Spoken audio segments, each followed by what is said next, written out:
Buenas noches, bienvenidos a Sin Augurio. Hoy traigo para ustedes 4 historias muy particulares.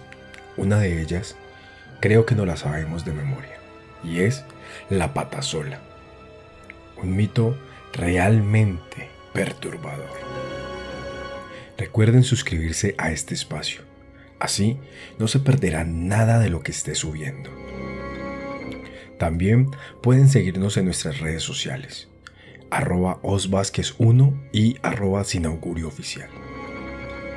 Ahora, te invito a que vayas por algo de tomar, que te relajes y que juntos nos adentremos a Sin Augurio Podcast.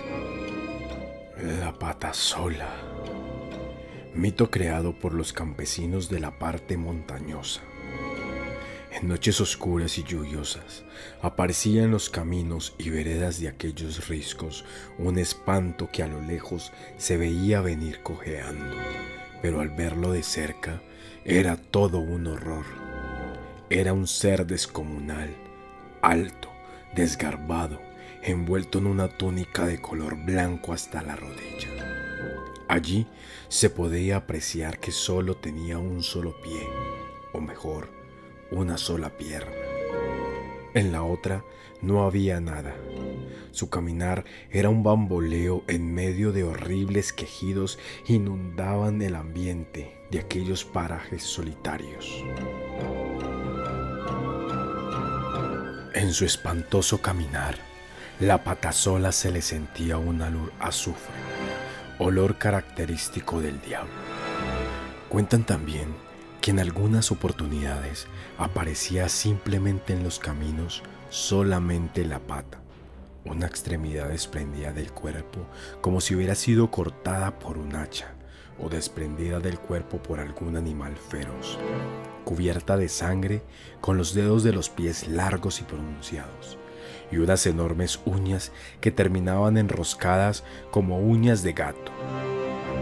A medida que alguien se acercaba a ella, la pata sola se empezaba a mover, se erguía y empezaba a caminar en medio de un espectáculo dantesco y macabro.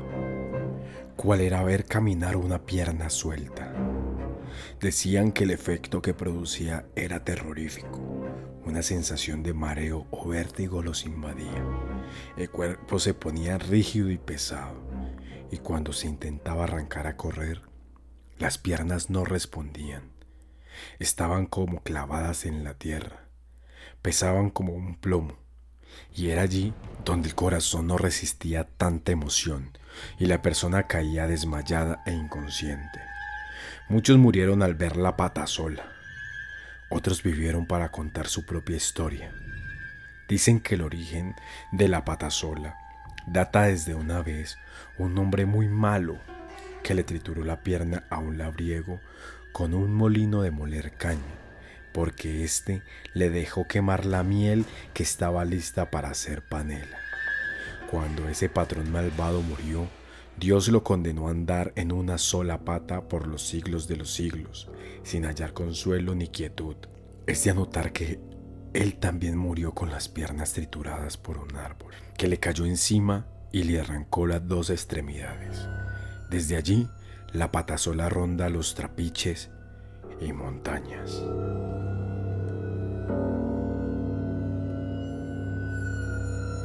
La mano peluda. Cuentan las historias de viejos leñadores o leñateros que salían en busca de la leña para el fogón de los montes más cercanos de sus casas, que muchas veces, cuando ellos cortaban una rama y luego la iban a recoger, sentían como una cosa con pelos que habían agarrado, y efectivamente era una mano suelta de un tronco humano, llena de pelos con unas uñas largas en forma de garfio y que emanaban un poco de sangre. Otros campesinos contaban que muchas veces ellos concretaban una cita amorosa con una dama del pueblo para verse en determinado zanjón o montes o camino o en un rastrojo en horas de la noche, y que estando en el acto y en lo más interesante del coloquio sentían como si algo los abrazaba. y al mirar qué pasaba, veían y sentían una sola mano larga y peluda que les rozaba el cuerpo, y ni qué decir, del susto salían desnudos como alma que lleva el diablo, y llegaban a sus casas sin poder hablar. Hubo gente que duró hasta días sin poder decir una sola palabra. A otros, donde los había rozado la mano peluda, les salía unos granos infecciosos, sarpullidos diabólicos, fiebres y delirios de persecución de la mano peluda. Los arrieros de la época, cuando se desplazaban por las cordilleras de sus pueblos, también la sintieron y comentaban en las fondas donde arrimaban que subiendo la loma arriba sentían que alguien por detrás los alcanzaba y les decía: vamos para arriba, compadre, que todavía nos falta camino por andar. Luego los abrazaba.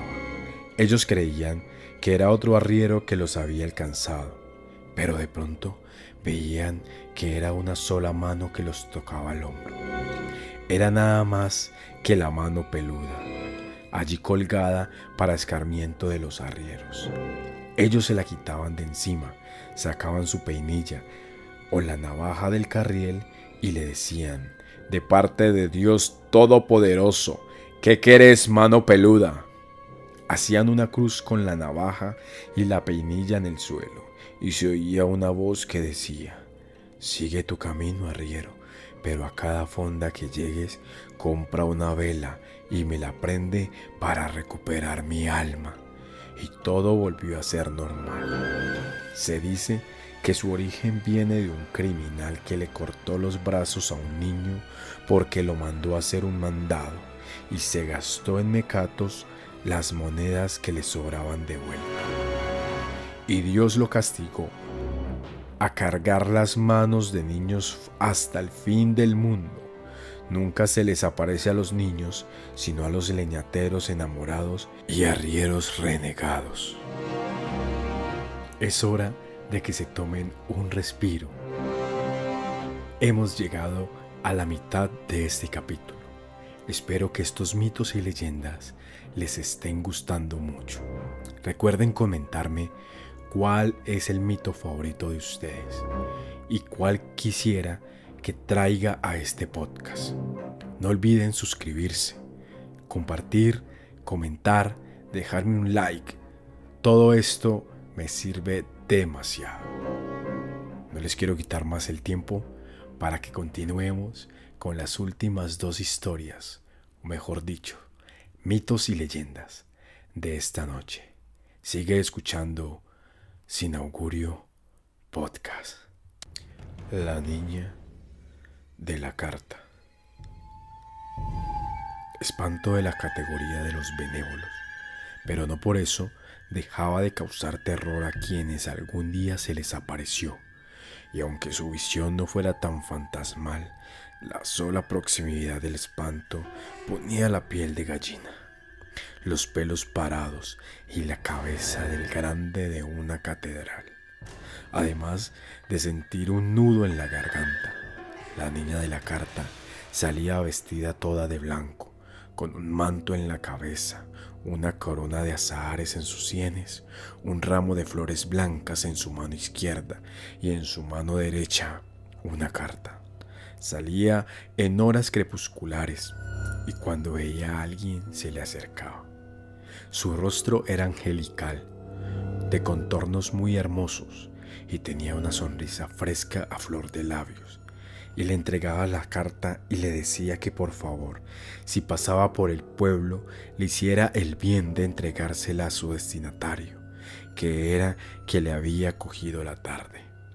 Unos recibían la carta y la niña se iba, pero más adelante la carta se desaparecía, y era allí donde se sentía miedo. Otros llevaban la carta a esa dirección que llevaba el sobre.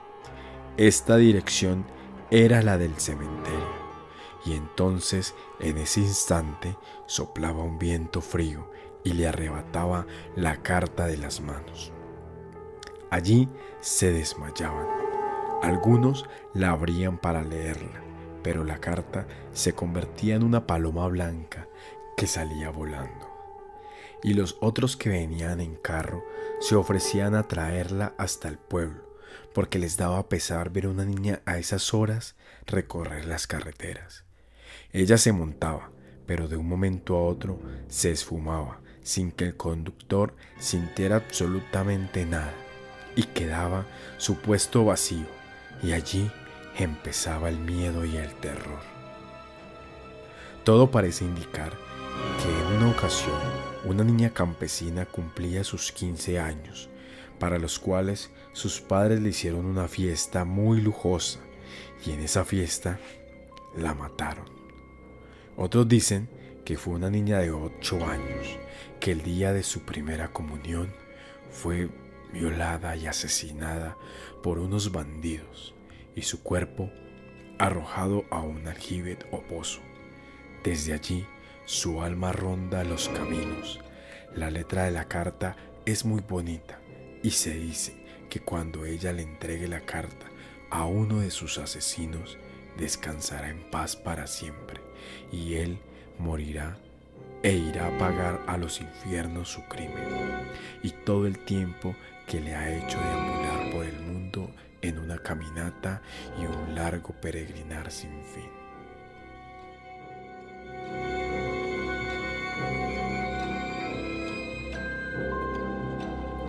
La viudita. Era uno de los espantos llamados benévolos, inofensivos y hasta querido por los paisanos. Cuentan que vivió en un viejo rancho de Bareque, con techo de hoja de plátano. Era una mujer humilde y muy sufrida, que se pasó sus días en la casa agobiada por los malos tratos del marido, que era un hombre ruin y despiadado, y que la golpeaba sin clemencia, a pesar de que era buena, honesta y muy católica. Un día, al esposo le picó una culebra y se murió, quedando ella viuda, sola, y también al poco tiempo murió dejando unos reales enterrados en la cocina. Pero después empezó a verse por los contornos de dicho caserío una mujer de aspecto envejecido, con un vestido negro y un manto del mismo color que ocultaba su rostro, que no era más que una calavera con sus cuencas hundidas, y en su mano llevaba una pequeña bolsa con una moneda que hacía sonar constantemente mientras murmuraba una oración. Aparecía en las casas donde hubiera una enferma. Entonces se veía pasar por el patio, o si no, se veía la sombra que pasaba por las ventanas y en especial por el lecho del enfermo. Les indicaba que debían traer el sacerdote para que le confesara y le aplicara los santos óleos. A veces aparecía después de la muerte de alguien, moviendo cosas en el aposento de enseguida o reblujando el baúl del muerto para que descansara en paz. Si por la casa no había enfermos, era el presagio de que alguien se moriría de la familia o algún pariente lejano se había muerto. Casi nunca fallaba.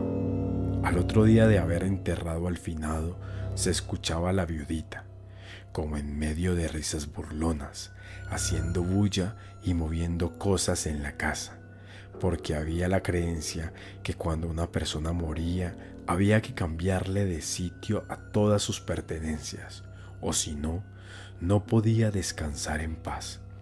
Lo mismo cuando se dejaba un entierro o un tesoro. La viudita, dándole vueltas al sitio, le indicaban dónde estaba el entierro para que lo sacaran. Entonces iban y clavaban un cuchillo o una peinilla donde ella se había visto, y al otro día se empezaba a escarbar, seguros de que allí estaba la fortuna, que consistía en barras de oros, alhajas y monedas valiosas.